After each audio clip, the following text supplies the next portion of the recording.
신약성경 히브리서 13장 1절부터 8절의 말씀입니다. 다 찾으셨으면 제가 한 절 읽고 여러분이 한 절 읽고 함께 교독하겠습니다. 히브리서 13장 1절부터 8절의 말씀입니다. 형제 사랑하기를 계속하고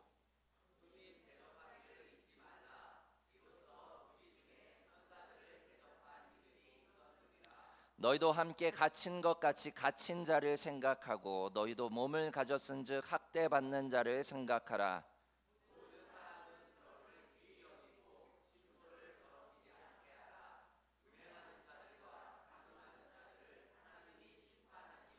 돈을 사랑하지 말고 있는 바를 족한 줄로 알라. 그가 친히 말씀하시기를 내가 결코 너희를 버리지 아니하고 너희를 떠나지 아니하리라 하셨느니라.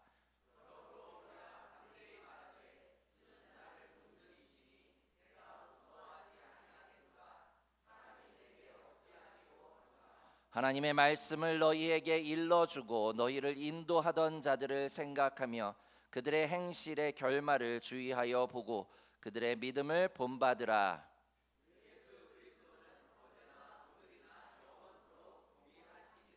아멘.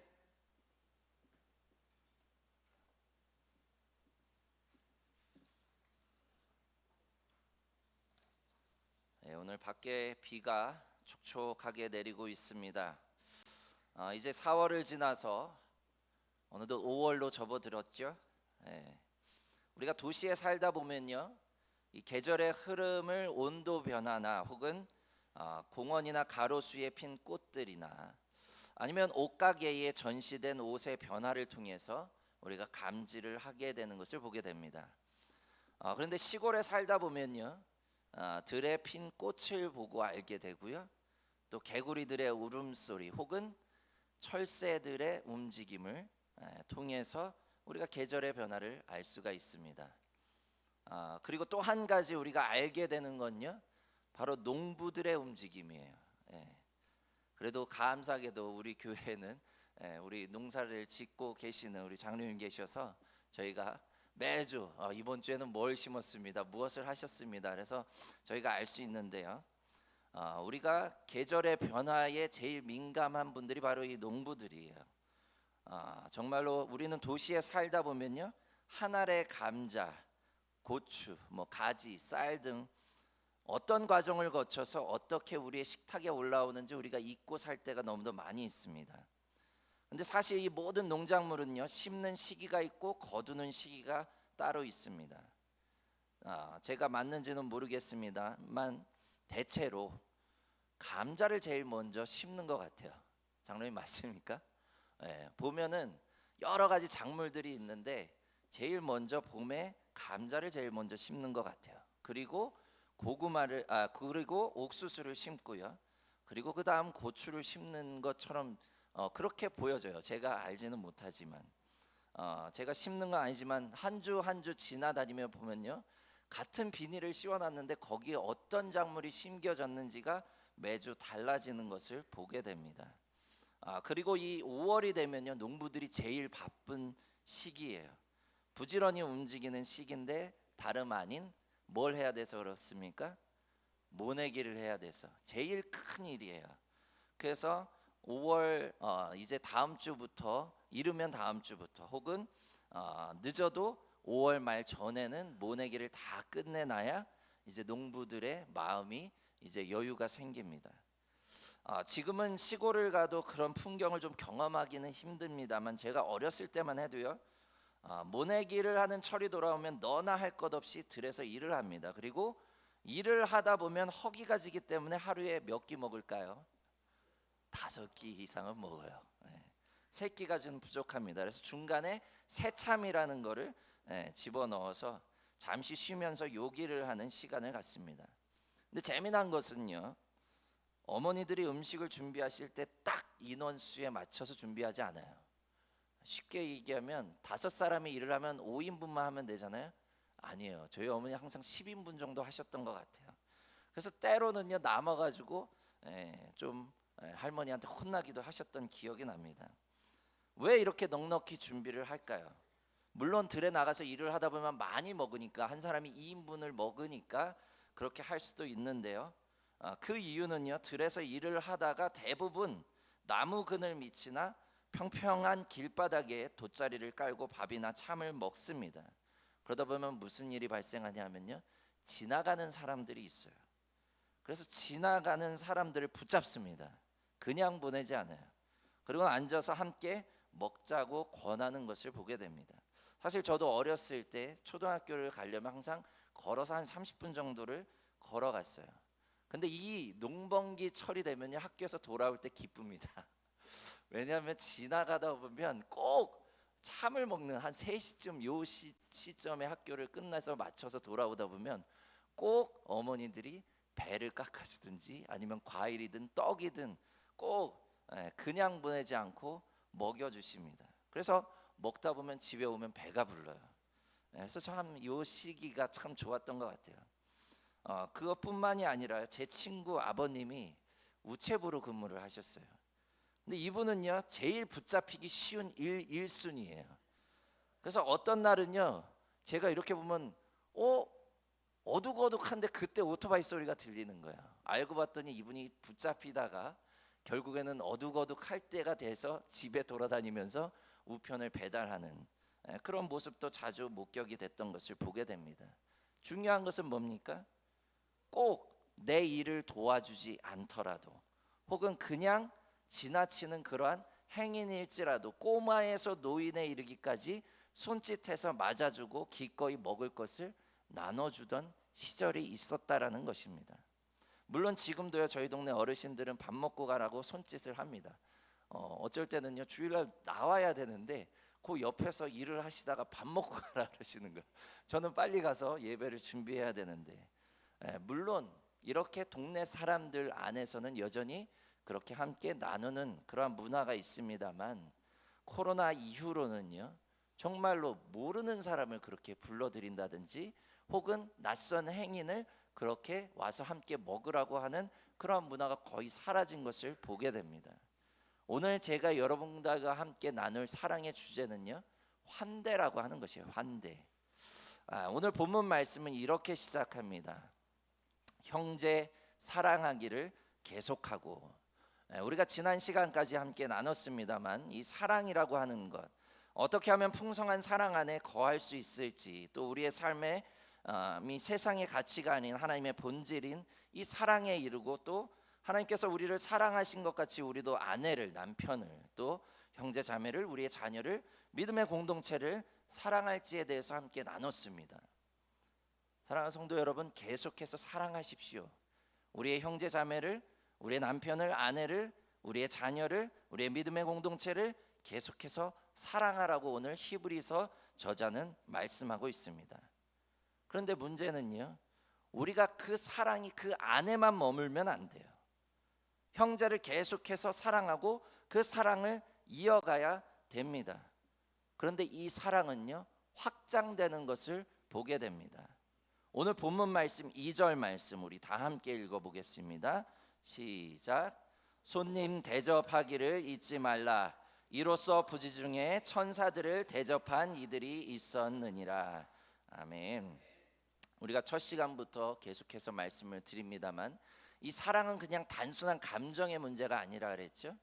사랑이 감정이 아닌 성품으로 자리할 수 있도록 우리가 날마다 노력하고 실천함을 이뤄야 된다고 말씀을 드렸습니다.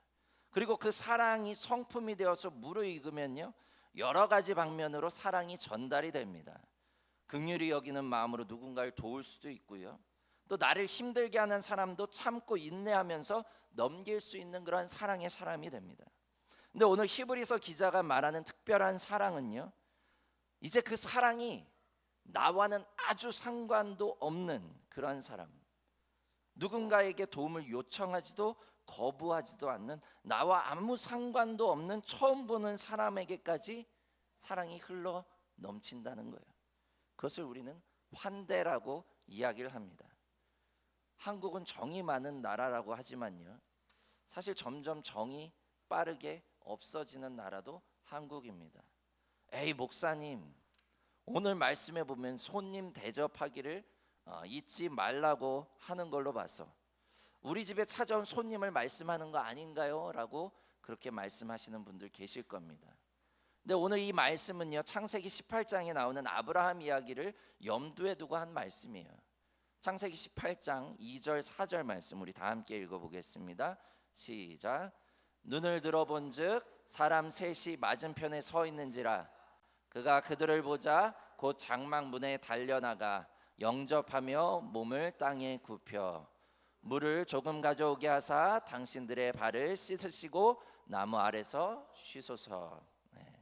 아브라함이요, 어느 날 햇볕이 내리치던 어느 날 자신의 장막 즉 텐트 문을 열어놓고 그 그늘 아래 앉아 있었습니다.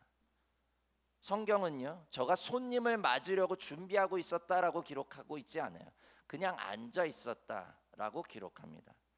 그런데 그러던 날 어느 뜨거운 날에 앉아 있다가 우연히 저 멀리에 3명의 사람이 서 있는 걸 발견한 거예요. 아마도 오늘날이면요, 낯선 사람 3사람이 여러분들 앞에 딱 서 있다고 생각하면 여러분 어땠을까요? 화들짝 놀라지 않을까요? 미국의 상황이라면요, 어느 낯선 3사람이 담장 문 앞에 서 있는 거예요. 그럼 어떻게 할까요? 당장 방으로 들어가서 총부터 꺼내올 거예요. 이게 현실이에요. 건장한 남자 3사람이 그렇게 서 있는 것을 보게 됩니다. 근데 아브라함은 어떻게 했습니까? 오늘 말씀에 보면 곧장 달려갔다 그랬어요. 그리고 저들에게 허리를 굽혀 인사를 하는 것을 보게 됩니다. 그리고 집으로 모셔드려요. 그러면서 이제 손과 발 씻을 물을 내올 테니까 씻고 쉬십시오라고 이야기를 합니다. 근데 중요한 것은요, 당시의 유대 문화는요, 나그네를 그냥 보내지 않았던 문화예요. 뜨거운 햇살이 내리쬐는 광야를 지나는 그러한 사람들을 항상 잠시 손과 발을 씻고 마실 물을 내어주는 그러한 문화였습니다. 여기까지만 보면은 그건 그들의 문화였으니까 우리와는 상관이 없다라고 생각할 수 있어요. 근데 아브라함은 이것으로 끝나지 않았습니다. 어떻게 합니까? 아내 사라에게 떡을 만들으래요. 그리고 자신은 어떻게 해요? 가축 우리로 가서 살찌고 좋은 송아지를 잡아서 하인에게 주고 요리해서 빨리 내오라고 하는 거예요. 오늘날 우리의 상황으로 봅시다. 여러분이 어느 날 북촌 한옥마을에 그 언덕배기에 열심히 올라가서 관광을 하는데 너무 더운 거예요. 날이 너무 더운데 어느 분이 어느 나이 지긋한 할아버지가 문을 여시는 거예요. 대문을. 그리고 들어오라는 거예요. 들어와서 너무 더우니까 에어컨 바람 좀 쐬고 물이라도 한 잔 마시게 들어오라는 겁니다. 그래서 집도 구경할 겸 그 집에 들어갔어요. 그런데 이 어르신이 갑자기 부엌으로 가더니 우당탕탕 소리가 납니다. 그러더니 갑자기 음식 냄새가 나오더니 갓 구운 바게트 빵에 한우 안심 툭불 스테이크를 내온 거예요. 이 상황이에요 지금. 그냥 주스 한 잔, 물 한 잔 건넨 게 아니에요. 정말로 귀하디 귀한 툭불 안심 스테이크를 내왔다는 거예요. 여러분 어떻습니까? 아마 화들짝 놀랄 거예요. 이분이 왜 이러시지? 이 할아버지가 대체 실성하셨나? 왜 그럴까? 아마 그런 경계의 눈초리로 바라봤을 수도 있고요. 대체 내가 이걸 먹으면 어떤 뭔가를 요구하려고 이분이 그러시지? 이게 기본적인 우리의 마인드입니다. 지금 아브라함의 행동은 바로 그와 같은 상황이었어요.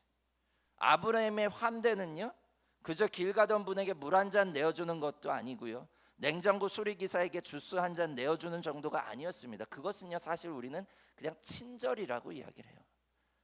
그런데 환대는요, 그것을 넘어서는 겁니다.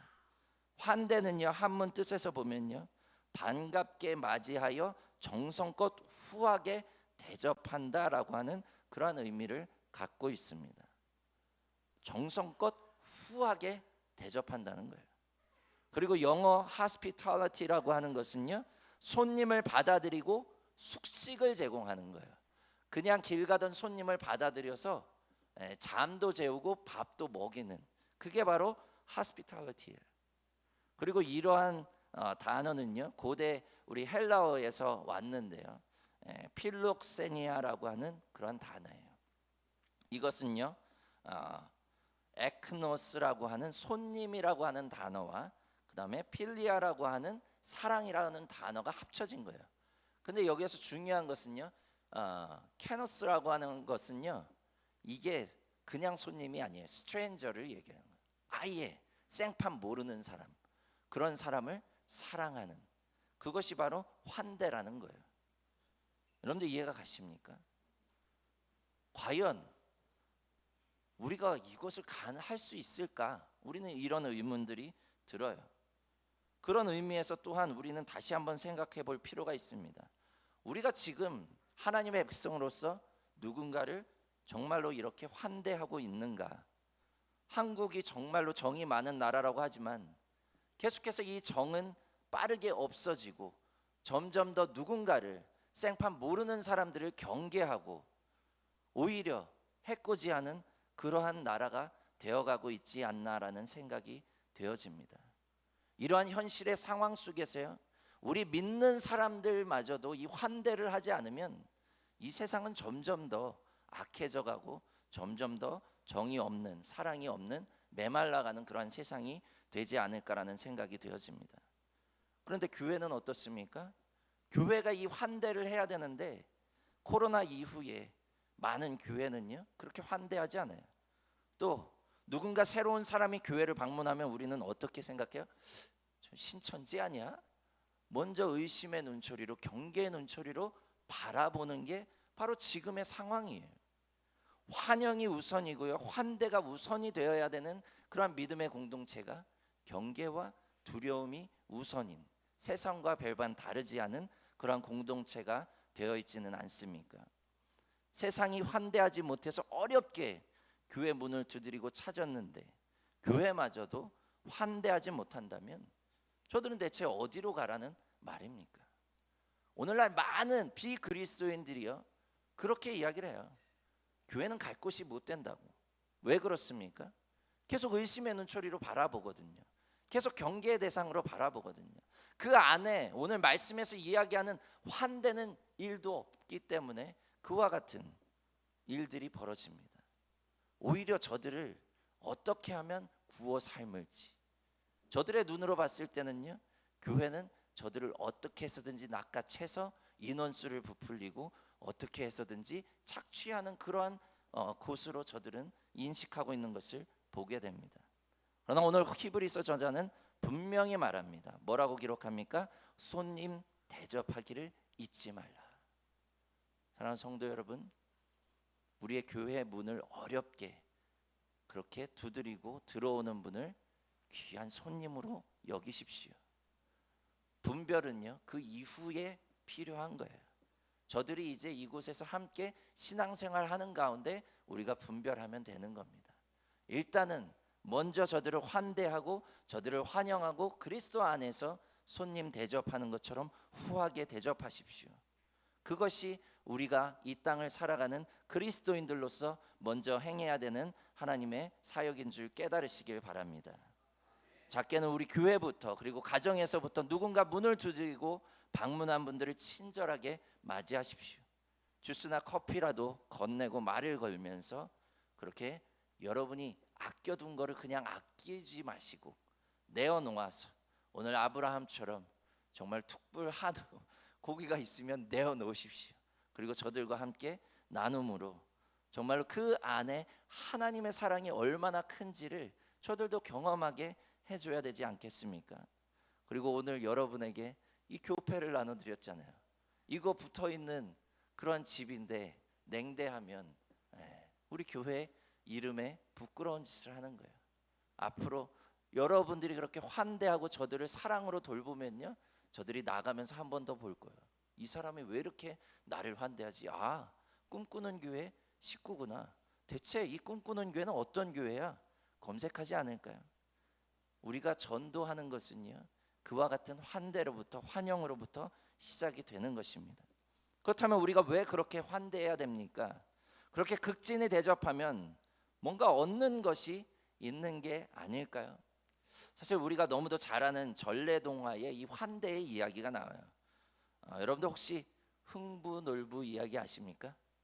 다 아시죠? 모르는 분 없으시죠? 여기에는 환대의 범위가 좀 더 확장이 돼요. 여기에서 흥부가 환대를 한 존재가 뭐죠? 제비예요. 그죠? 사람이 아니에요. 제비가 구렁이에게 습격당해서 새끼 한 마리가 떨어지면서 다리가 부러졌어요.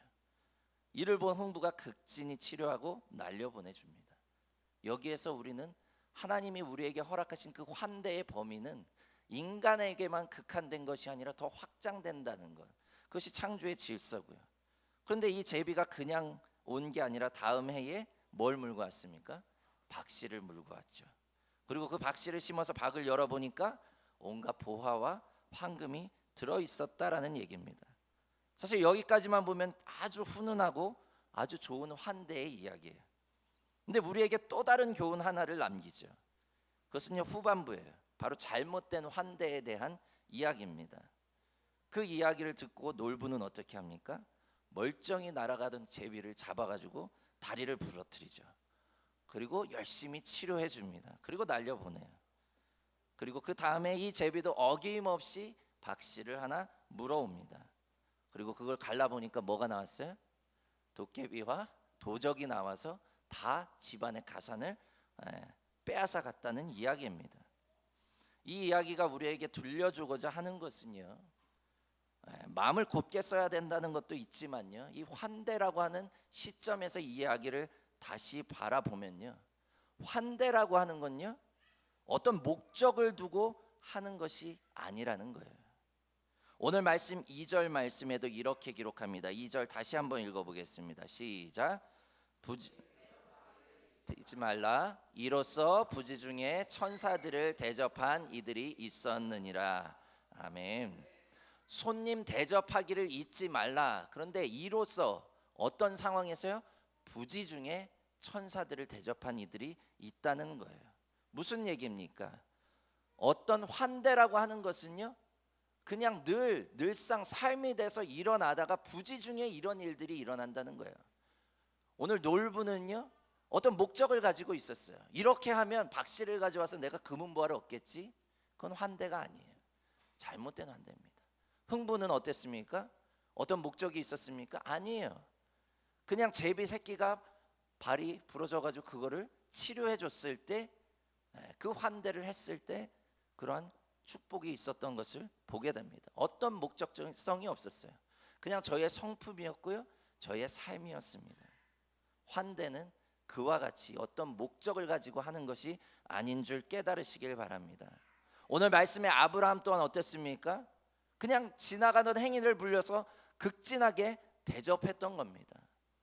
어떤 목적성을 가지고 있지 않았어요. 그게 다른 사람이었어도 저는 그렇게 했을 겁니다. 환대는요, 대상을 가리거나 어떤 목적이 있어서 잘해주는 게 아닙니다. 그냥 습관처럼 나오는 거예요. 사랑이 성품이 되어서 그 행동이 그냥 나오는 게 바로 환대인 줄 깨달으시길 바랍니다. 근데 오늘날 우리 그리스도인들이 하는 환대는 어떤지 한번 우리가 꼬집어 봐야 될 것 같아요. 어떤 교회에서는 아예 대놓고 전도를 목적으로 그렇게 환대하라고 가르칩니다. 그래서 사람들은요, 그 얕은 수를 알기 때문에 오히려 자꾸 반감만 늘어가요. 교회를 한번 그렇게 환대하는 건 줄 알고 갔다가 결국에는 상처받고 아예 발걸음도 안 하려 하는 것을 보게 됩니다. 왜 그렇습니까? 목적성이 뚜렷하기 때문에. 어떻게 해서든지 저 사람을 전도해서 교회로 데리고 와서 교회를 불리길 원하기 때문에. 그러나 환대는요, 그것이 아니에요. 목적성을 두지 말고 그냥 사랑하는 거예요. 그냥 극진히 대접하는 겁니다. 그러면 그 가운데 진심이 통하고요, 마음이 통하고 하나님의 거짓없는 사랑과 그 극진한 환대에 저들이 감사하며 하나님께로 돌아오게 되는 줄 깨달으시길 바랍니다. 그간 우리가 행하던 것은요, 환대가 아니에요. 그건 그냥 전도를 목적으로 한 그러한 행위입니다. 사랑하는 성도 여러분, 이제 사랑하십시오. 그저 환대하십시오. 어떠한 목적을 두고 하지 마십시오. 그렇게 사랑하고 환대하다 보면 하나님께서 저들의 마음을 여시고 저들 가운데 들어와 하나님이 저들의 창조주 하나님이 되게 되는 줄 믿으시길 바랍니다. 마지막으로 우리가 환대를 통해서 얻게 되는 게 있어요. 그럼 우리는 뭘 얻습니까? 오늘 본문 6절 말씀 함께 읽어보겠습니다. 시작. 그러므로 우리가 담대히 말하되 주는 나를 돕으시니 내가 무서워하지 아니하겠노라. 사람이 내게 어찌하리요. 아멘. 흥부놀부 이야기는요, 환대를 통해서 금은보화를 얻게 돼서 잘 먹고 잘 사는 흥부 이야기로 마무리됩니다. 이것은요, 어디까지나 세상에 이치며 윤리적인 덕목을 행할 때 세상에서 부귀영화를 누린다는 그런 세상적 가치를 담고 있는 이야기입니다. 근데 오늘 히브리서 기자는요, 그렇게 말하지 않습니다. 부지 중에 천사를 대접해서 부귀영화를 누리게 된다라고 말하지 않아요. 오히려 하나님의 돌봄과 동행의 축복을 얻게 된다라고 오늘 성경은 이야기하고 있는 것을 보게 됩니다.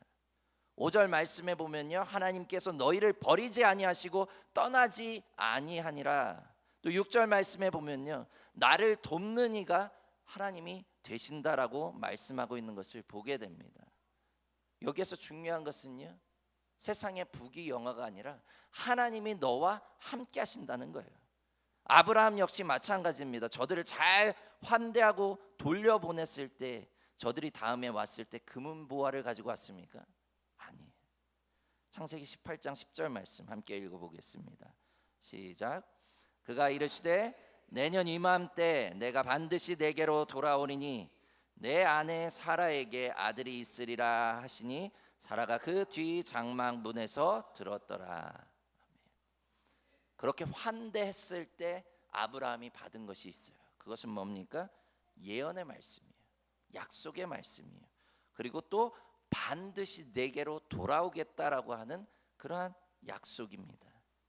그가 아들을 낳을 수 있는 어떠한 신비의 묘약을 가지고 돌아오겠다라고 이야기하지 않아요.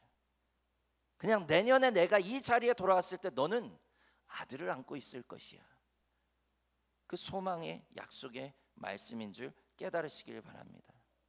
그리고 그것을 이루는 분은 누구십니까? 하나님이셔요. 우리는요, 계속해서 사람을 의지합니다. 우리는요, 사람에게 환대를 베풀지만 그 환대를 되갚는 것은 그 사람이 아니라는 거예요. 누가 갚으신다고요? 하나님이 갚으신다는 겁니다. 이것이 성경이 증언하는 환대에 대한 결론입니다. 사랑하는 성도 여러분, 손님 대접하기를 잊지 않고 최선을 다해 섬기십시오. 대접받는 분들은요, 간혹 잊을 수 있어요. 내가 그렇게 환대했는데 내 기대와는 다른 반응을 보일 수 있습니다. 그러나 여러분 실망하지 마십시오.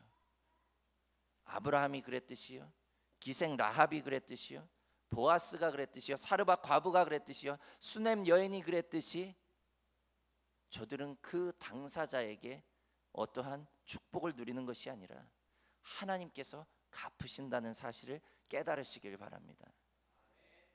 그리고 반드시 여러분을 그 돕는 하나님의 손길이 여러분과 함께 할 것입니다. 제가 많은 목회 여정을 함께 하지는 않았지만 짧은 목회 여정 가운데 저도 그와 같은 부분들을 경험을 하게 됩니다. 전혀 모르는 사람, 전혀 나와 상관이 없던 사람을 맞아들이고 함께하고 환대했을 때 하나님께서 그 가운데서 새로운 길을 여시고 또 돕는 손길을 허락하셔서 나의 목회와 나의 삶의 여정을 이끌어 가시는 경험들을 하게 됩니다. 그것이 우리가 바로 사랑을 통해서 환대를 넘어 풍성함에 이르는 길임을 깨달으시길 바랍니다. 그 사실을 믿고 이제 열심을 다해 사랑하십시오. 그리고 누군가를 극진히, 그 사람이 비록 내가 전혀 일면식도 없는 사람일지라도 대접하고 환대하십시오. 그러한 삶 가운데 하나님이 여러분과 동행하시며 여러분의 삶을 축복의 통로로 활용하게 되는 줄 믿으시길 바랍니다. 기도하겠습니다. 거룩하신 아버지 하나님, 세상은 날로 점점 더 경계하고 의심하고 두려워하며 그렇게 서로를 대하는 삶으로 나아가고 있습니다. 그러나 하나님, 이 시점에서 우리가 다시 한번 오늘 말씀을 통해서 형제를 사랑하기를 기억할 수 있도록 인도하여 주시옵소서. 그리고 또한 하나님, 우리가 비록 알지는 못하는 사람일지라도 저들을 대접하는 것을 우리가 잊지 않도록 하나님 인도하여 주시옵소서. 그래야 해서 하나님의 사람들이 정말로 그런 하나님의 사랑을 나눔으로 이 세상이 계속해서 살만한 세상으로, 따뜻한 세상으로, 용기 있는 세상으로 그렇게 살아갈 수 있는 그러한 삶이 될 수 있도록 인도하여 주시옵소서. 그 환대를 하나님께서 귀히 여기시고 우리의 삶 가운데 더욱더 풍성한 은혜로 하나님의 사랑으로 채워 주시옵소서. 그러한 삶을 살기를 결단하는 하나님의 백성들을 하나님 인도하여 주시옵시고, 또한 주님의 만찬으로 인도하셨사오니 하나님 감사함으로 먹고 나아가서 우리도 나눌 수 있도록 인도하여 주시옵소서. 감사드리며 예수 그리스도의 이름으로 기도드렸사옵나이다. 아멘.